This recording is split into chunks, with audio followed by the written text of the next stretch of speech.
أخوي عبد الرحمن المرسال، عرف باسمك عبد الرحمن. عبد الرحمن بكر المرسال. بأي صف؟ ثاني متوسط. عمرك؟ 13. قلت إن اللقاء الصباح والنبي صلى الله عليه وسلم يقول بورك لأمتي في بكورها. من خرج الحديث يا عبد الرحمن؟ النسائي. من رواه؟ صخر الغامدي. عبد الرحمن ما شاء الله نموذج بالهمة والاجتهاد في طلب العلم. بعطيكم نبذة يسيرة وهو بيعطينا نبذة يسيرة عن مسيرته. تحفظ القرآن؟ أي نعم الحمد لله. ما شاء الله. متى خلصته؟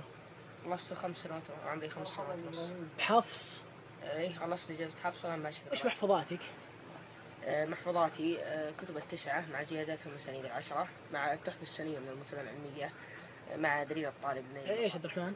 البخاري ومسلم وابو داود والترمذي والنسائي وابن ماجه ومالك والدارمي ومسند الإمام أحمد بن حنبل. عبد الرحمن ايش زيادات المسانيد 10؟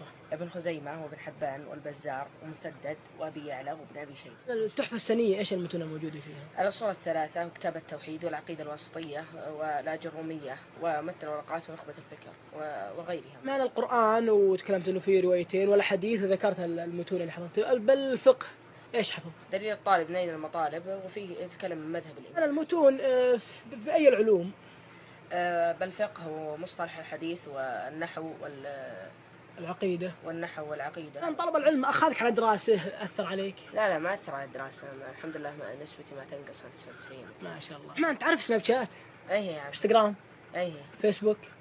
تستخدمها؟ إيه مع حفظ الوقت استخدم الأشياء. ما شاء الله. خير عبد الرحمن ويبيض وجهك وينفع بك ويكثر أمثالك. شكرا. آمين. جزاك الله. الله يكثر شكرا. الله يحفظك.